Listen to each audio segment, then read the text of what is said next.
the CIA and the Pentagon actually realize how important it is. If they have anything to do with it, they would want to own some. And they get the strategic importance of it, which I thought was pretty interesting. But setting that aside in the 6102 risk, let's discuss that. I mean, so, as Saylor says, and I think he's right, the approval of the ETFs was an enormous thing because for traditional financial people, for traditional fund managers, it removed what, in their mind, I think, in many cases, was the largest risk associated with Bitcoin, which is to say, the government hates it. Yeah, that's great. It's all cool, but the government hates it. And they're going to shut this thing down. And we can't, how can I buy something I know the government's going to shut down? Well, guess what? They didn't. And I have to say, honestly, I was very pleasantly surprised. I thought the ETFs were going to get delayed, not approved, et cetera. And I think what it maybe shows you is the power of a BlackRock and, all their money and all their lobbying. I mean, they realized they could make money on it and they pushed it through somehow. So here we are, we've got them. That's great. And that provides some regulatory clarity to a lot of fund managers, to a lot of people who are kind of like, well, look, if the government hated it, why did they let the ETFs get created? To me, that's a real big change. And of course, we've seen the response and the price and the flows. We'll talk about that in a minute.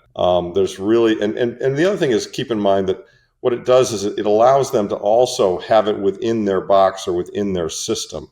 And so there may have been, they may have been game theorying it and thinking, okay, all these people are buying it and self-custodying it, which Elizabeth Warren hates.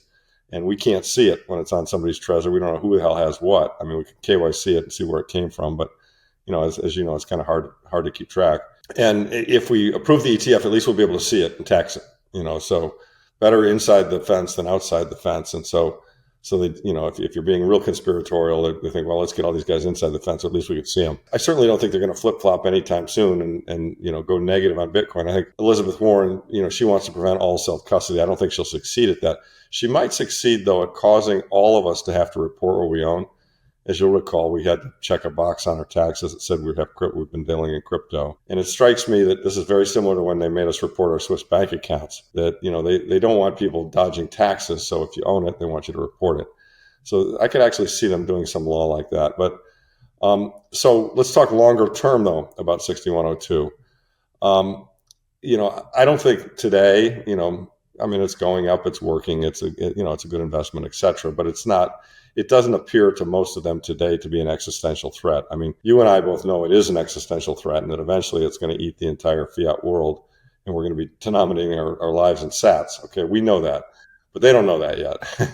But they're going to learn that as they watch the prices go up. And yeah, I mean, there are guys like Joe Carlasari, who's, active on Bitcoin Twitter, who trusts the government, I think, and believes that they would never do a 6102, that's something odd in the past. And to which I just say absolute and utter bullshit. I mean, they changed the short selling rules in 2008. They changed the rules in March of 2023 for Silicon Valley. I mean, they change the rules whenever it suits their purposes. And they need to keep their system going, and their system's broken. And when it becomes very, very clear that Bitcoin is eating their system and helping to cause their system to fail, I think it's entirely possible that they will, either 6102 it or 90% tax it, or whatever it is they do to it. It'll be the Save American Currency Act, and they'll figure out a way to determine that we're all evil people who are ruining their currency. But I think that's a ways out because that's not obvious today.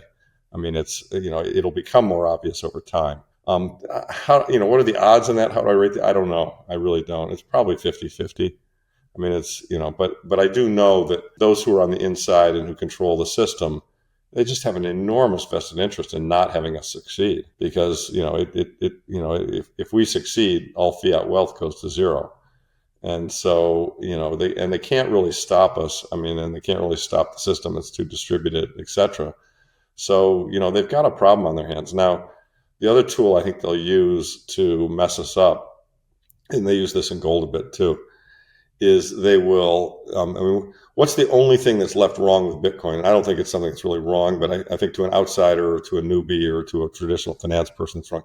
It's volatile, right? And it's scary. I mean, people don't necessarily like buying assets that can go up and down really fast. They think that equates to risk. And of course it does to a degree, but it also equates to reward. That's why you can go down fast, but also go really up really fast too. And so I could see a scenario where, they're actually on the bid side and, maybe they, let's say we get to 200 and they think, okay, this thing's getting out of hand.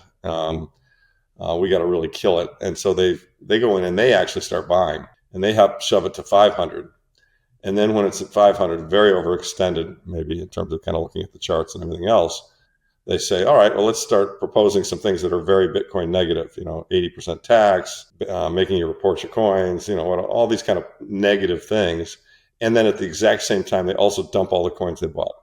They just flood the market and dump the coins that they've been accumulating that help shove it to 500,000.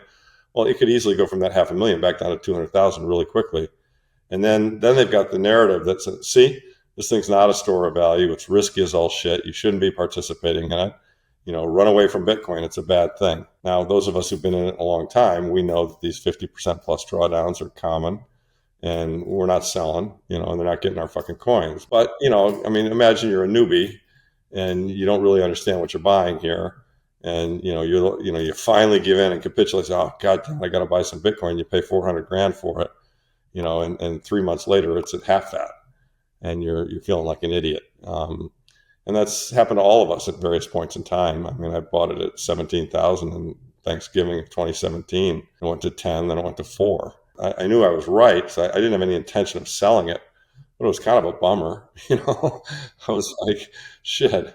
I kind of wish I'd held my fire and did more dollar cost averaging. I doubled down on both of those decreases because I had more powder to do it with. But the point is, they will use the volatility to try and scare people away from it. I guess that's the point I'm making. But on the 6102, I think it's a very low probability in the next year or two, because I think they've approved it, and they're not going to, they couldn't flip on a dime like that.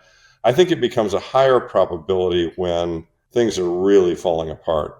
And this is the leading canary in the coal mine, right? Gold, they've managed to suppress that.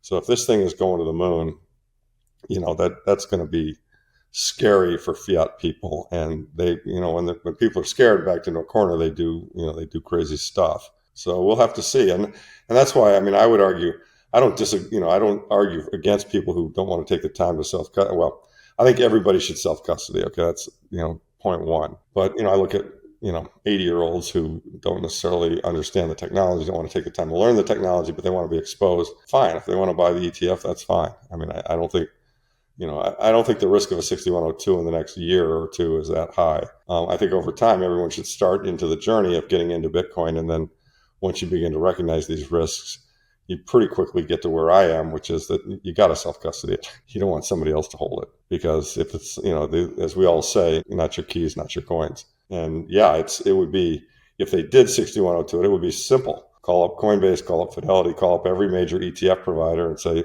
sorry guys, the laws have changed. We need to defend the US dollar. Our currency is failing. Everybody who's in Bitcoin, cash them out at this new price, and send them the cash, and send those coins you own, just give them to us, kind of thing. And that's a possibility. It's a very real possibility. And so if you self-custody, they can't get them. So that's kind of how I see it. If you like that clip, then you definitely got to check out this next spicy clip. I think you're really going to like it. Come on, check it out. But if you want the full version, the full interview, check that out over here. Come on, do it. We'll see you in there.